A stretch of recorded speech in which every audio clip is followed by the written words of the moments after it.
Next on Arizona 360, where border enforcement intersects with jagged mountains, sand dunes, and a river. Right here we can see so much further than if you were standing on the ground.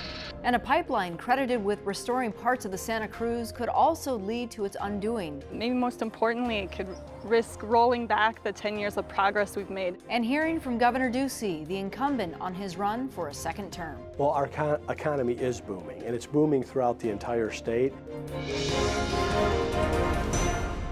Hello and welcome to Arizona 360. I'm Lorraine Rivera. Thank you so much for joining us.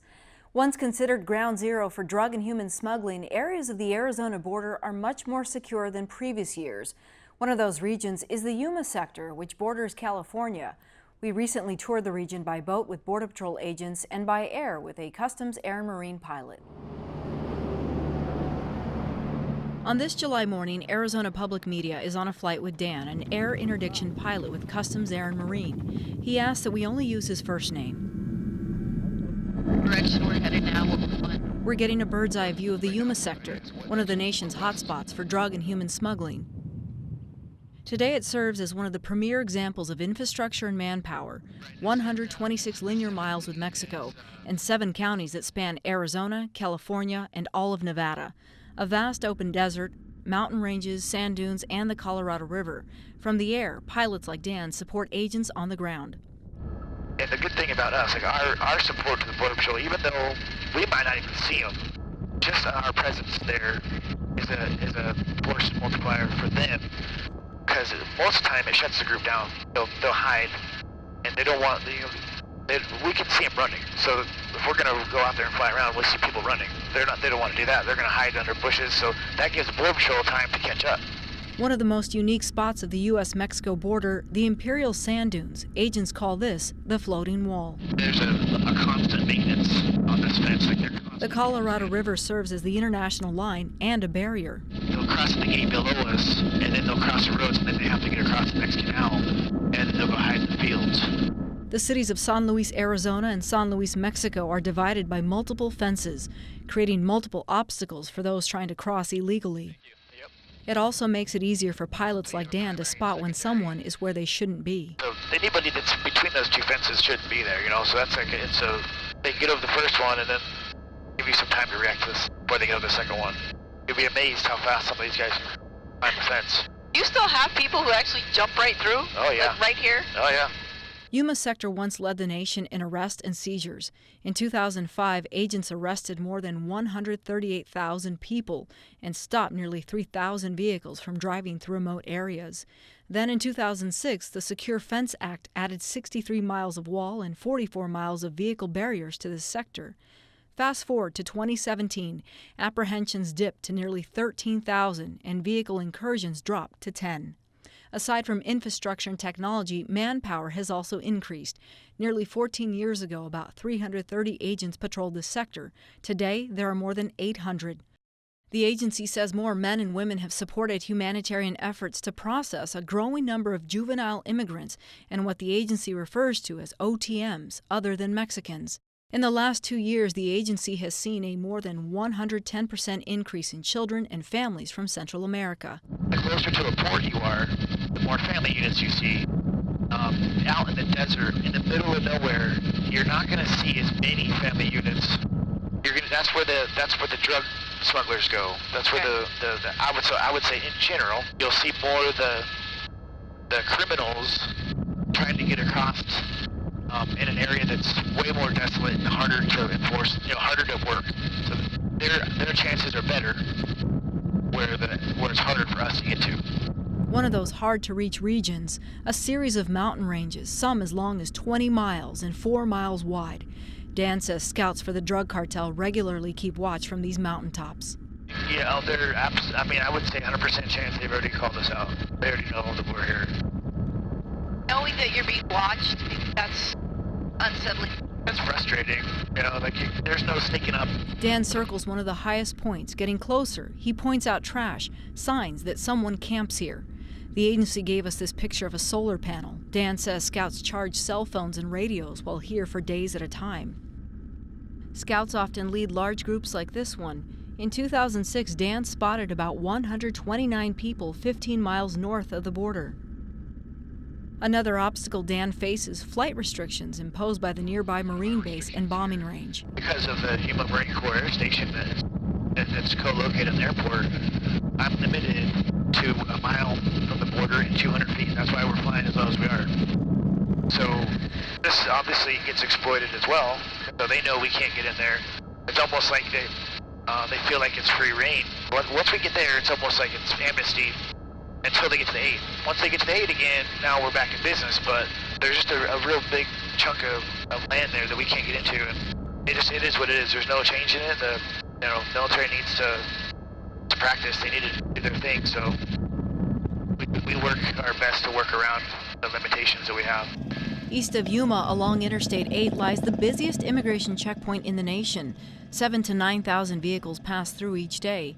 Yuma agents seize most drugs at this checkpoint or from smugglers avoiding this area.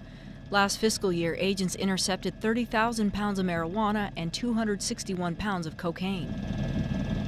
Agents in Yuma are also tasked with patrolling the water. So here's the Colorado River. From the air, Dan keeps a lookout for any makeshift bridges across the water, made from sandbags. You can probably do it overnight, but sometimes it takes a couple days, so you can say, hey, they're starting one here. Next, our tour of Yuma sector takes us on the Colorado River with Border Patrol Special Operations Supervisor Vinny Dulesky.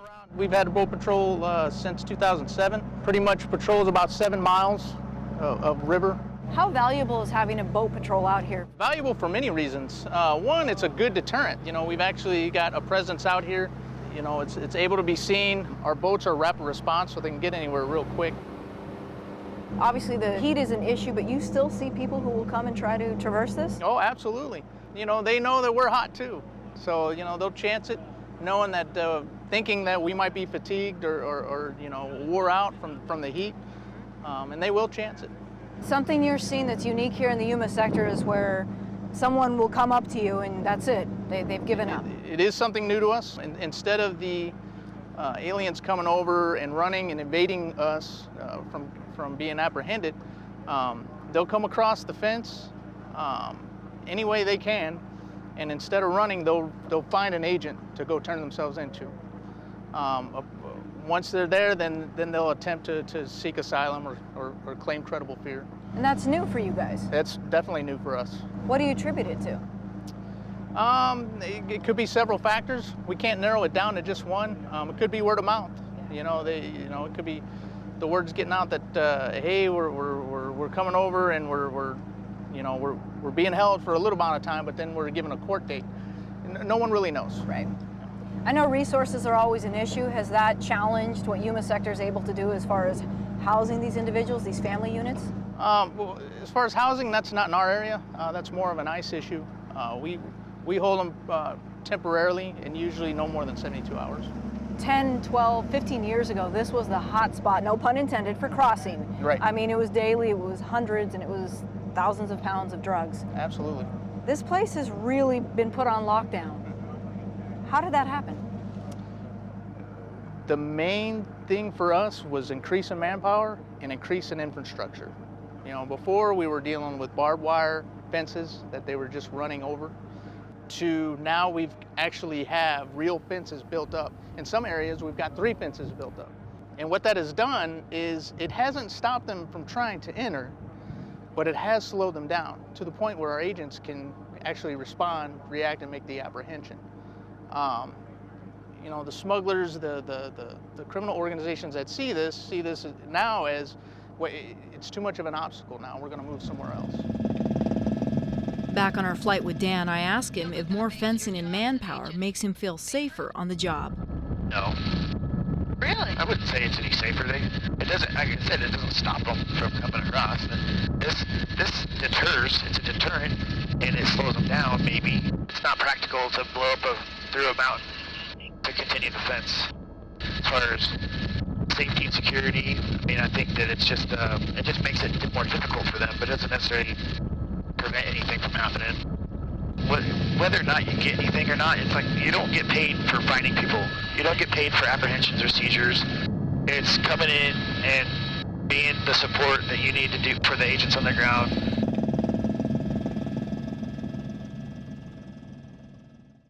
As we mentioned, the number of children and families apprehended in the Yuma sector has doubled in the fiscal year to date. Agents on the ground tell us many are victims of human trafficking, an issue we explored with insight from Javier Osorio, an associate professor at the University of Arizona School of Government and Public Policy, who's an expert on criminal violence in Latin America. There's an influx of human trafficking going on right now. Many of the explanations around this phenomenon are related to drug violence increasing in Mexico. Why particularly, though, near San Luis, Arizona, as opposed to perhaps Nogales or Douglas? Well, there are different reasons for that.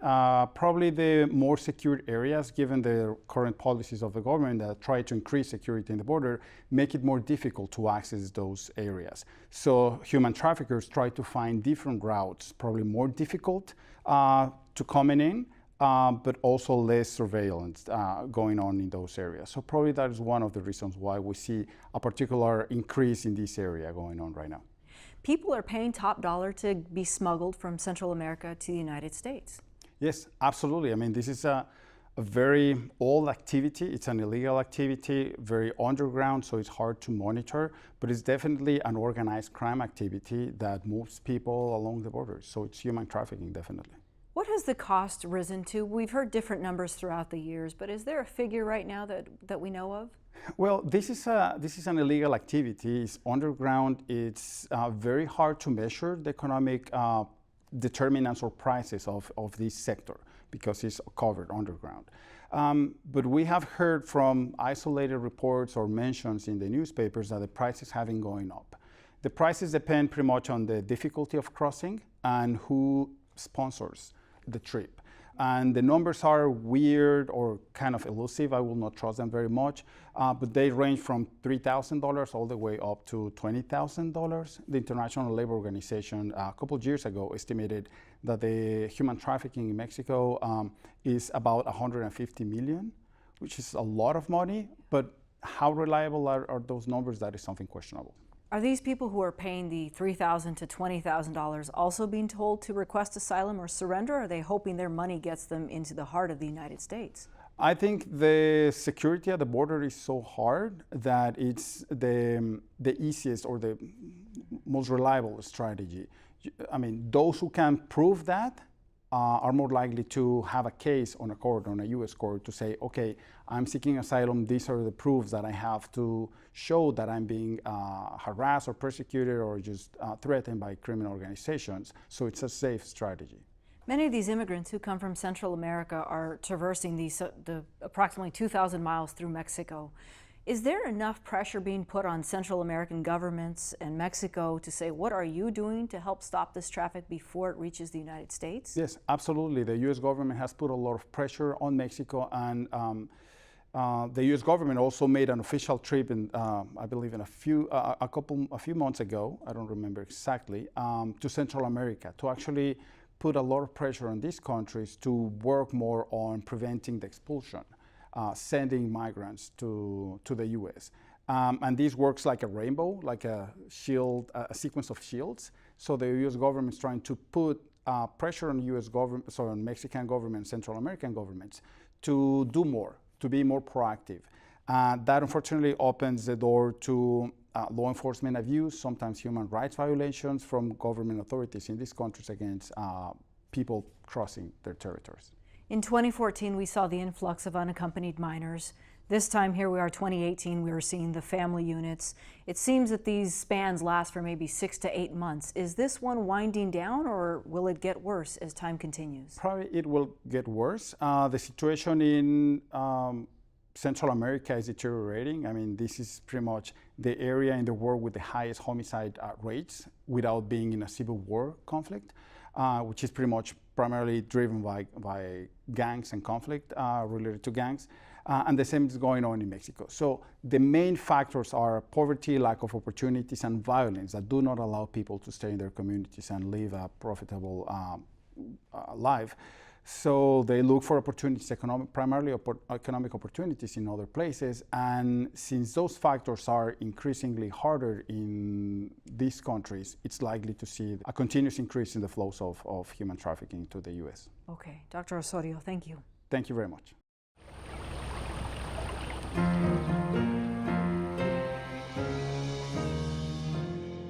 The Santa Cruz River faces an environmental threat that residents, scientists, and politicians all agree is looming. It has to do with a pipeline that carries raw sewage from Mexico to Arizona. Nancy Montoya tours the river and breaks down the pipeline's value to southern Arizona and the current risk. The Santa Cruz River headwaters begin here in the San Rafael Valley, southeast of Patagonia. That's one of the most pristine grasslands in the world, so it's in great shape there. Ben Lomeli is a hydrologist and a native of Santa Cruz County. He's a member of the environmental group Friends of the Santa Cruz. The Santa Cruz River starts in the United States, in the San Rafael Valley. It makes a 35-mile loop into Mexico and then comes back into the United States just east of Nogales. The Santa Cruz River once flowed all the way past Tucson and likely supported ancient communities like ancestors of the Hohokam people. But over the past 150 years, human developments, including cities, ranches, and industrial usages, depleted and polluted the river. The Santa Cruz is the lifeblood of our region. It's the foundation of our cultural heritage. Ecologist Claire Zugmeyer is with the Sonoran Institute, which is working with the Friends of the Santa Cruz River and other groups to save the Rio Santa Cruz. Today, the river's health is in peril. The cause? A 50-year-old pipeline carrying raw sewage from Nogales, Mexico, across the border, 9 miles north to a sewage treatment facility in Rio Rico, Arizona. While Mexico pays a nominal amount to treat the sewage, it's not the primary reason Arizona wants Mexico's human waste. John Kissinger is the deputy city manager for the city of Nogales. Majority of the content of sewage is water. So if you can take the sewage portion out of the water, what's left over is water. And water, as you know, in a place like Arizona in the desert, is very valuable.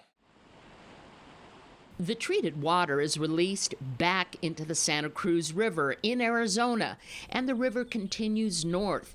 Yet, for decades, there was a stench to the water.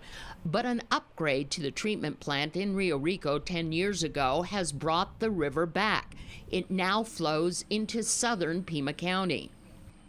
For downstream, better water quality means a healthier river. We have more aquatic habitat for fish like the endangered Gila top minnow, and we have more recharge with the cleaner water, and just a healthier river upstream benefits the people right along the river and those downstream.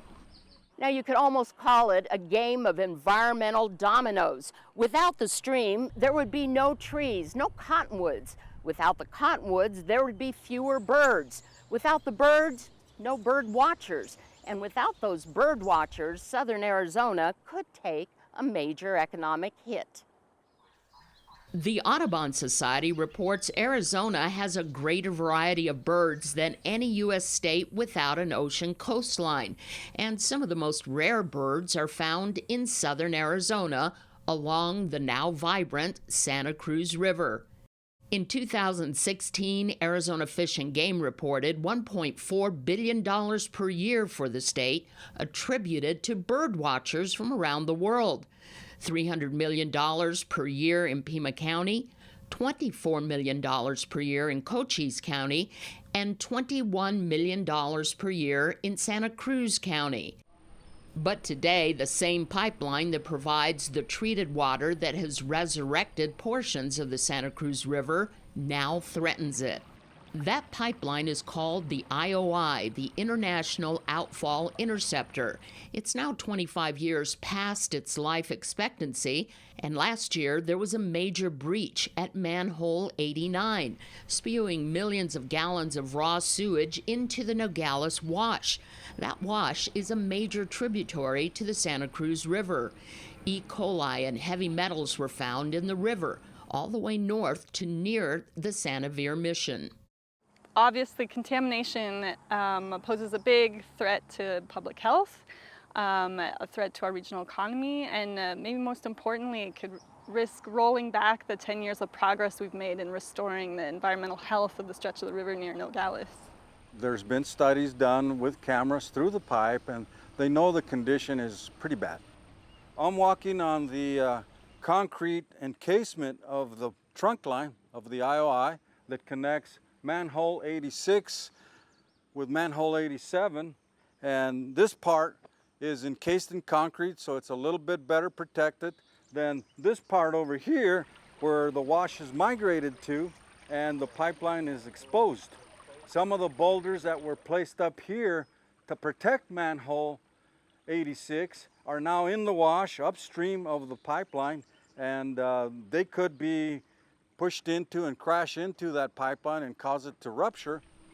Now, there is no debate that the pipeline must be replaced. The price tag is more than $80 million, and picking up that check is like a game of hot potato. The federal government, through the International Boundary and Water Commission, wants the city of Nogales to pick up the tab.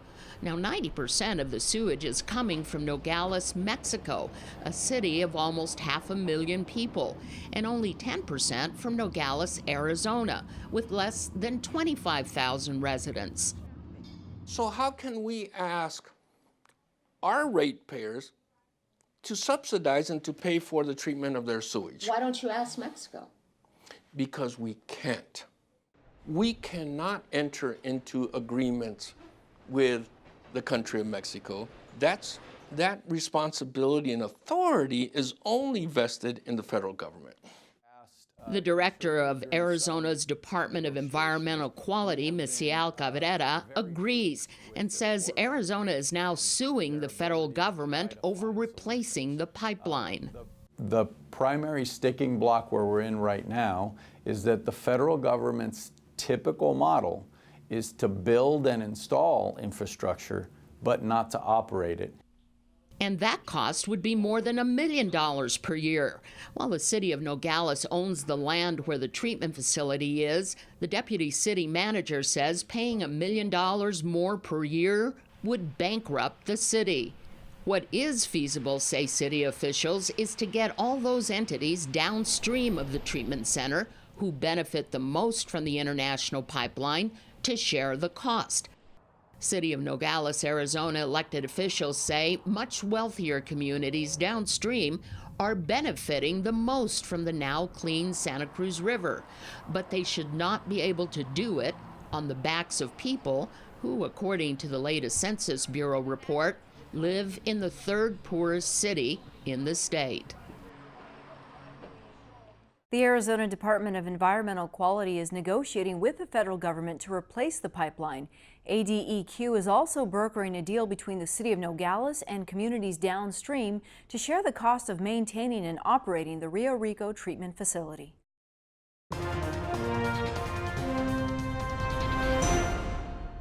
For Your Vote 2018, we're talking to all of the candidates for governor and getting their views about Arizona's economy and education funding. This week, we hear from the incumbent Republican Governor Doug Ducey. We met at his campaign office in Phoenix. On the issue of education, we asked Governor Ducey why he supports school vouchers and charter schools, both controversial options among some public school advocates. Well, what's important to me is quality education that's accessible for all of our kids. So I want all of the 1.1 million school children that we have in Arizona in our public education system to be able to get an excellent education. That's really the vision of what we want inside this state. So whether it's a public district school or a public charter school or a school of choice, I want the parent to have the option and I want them to have that accessibility. We've got a lot to be proud of in Arizona. You know, we've got the fastest improving state in the country in math and reading, and that's across our public districts and public charters as well. So I think by and large that's been a real positive, and we'll always be looking for innovation and future improvements. The economy, as you have said, has continued to improve. We have new industry, the tech business coming to the state. Some of your opponents, some critics have said that there's not enough happening for the lower and the middle class. Well, our economy is booming, and it's booming throughout the entire state. Even in southern Arizona, we're enjoying some of the fastest growth in the last 6 years. So I'm very proud of that. We've seen companies like AZPM and Caterpillar and Amazon relocate and expand. And Arizona is the number 3 state in the nation for growth in size of paychecks. So it's not just that there's jobs created and that the economy is growing, it's what does it mean to the individual citizen? What does it mean to the mom and dad that's out there working? So we're seeing larger paychecks in Arizona. It's something that can be lost, so I want to make sure that we're securing that economic and financial future, and we're making the right decisions at the state capitol on spending and tax policy and regulatory policy. But I'm happy to see that we're getting some results, and it's happening in the form of bigger paychecks, not only for our teachers, but for the workers around the state. And it's not just for the high wage earners. No, it's across the board. We have more jobs available today, Lorraine, in the state of Arizona than we have workers available. So by definition, you're going to see an inflation in terms of what the pay is just because of the supply and demand to fill these jobs. It seems that the Republican Party is somewhat fractured, or perhaps finding a new identity right now. What does being a conservative Republican mean to you? What being a conservative means is that you care about conserving the important values and documents that we have in this country. And to me, that's a focus on things like our Declaration and our Constitution, and how that then results in policy is something where you believe in freedom. You want to protect the individual and an individual's right to go out into the economy or the country and make their way. So that means lower taxes, that means lighter regulation, that means opportunity for everyone from an equality standpoint. Do you think that the term conservative or Republican has changed, perhaps, since the election of Donald Trump? Well, the term conservative hasn't changed. I mean, that's the idea of conserving meanings and definitions and what the values are of our country. But in terms of party politics, I'm the sitting governor. I'm running for re-election, and I ran on a platform of opportunity for all of our citizens. I've gone out of my way and worked very hard to make sure that there's opportunity for everyone in the state. And to me, that's good policy. This isn't about Republican or Democrat. This is about the citizens of Arizona and the agenda that I'm putting forward and how it can benefit the people in Arizona. Okay, Governor Ducey, thank you. A reminder, you can see our interviews with all 5 of the qualifying gubernatorial candidates online. Visit news.azpm.org/yourvote and stay up to date on all of our coverage of the midterm elections. And that's all for now. Thanks so much for joining us. To find out what we're working on, visit us on social media. We'll see you next week.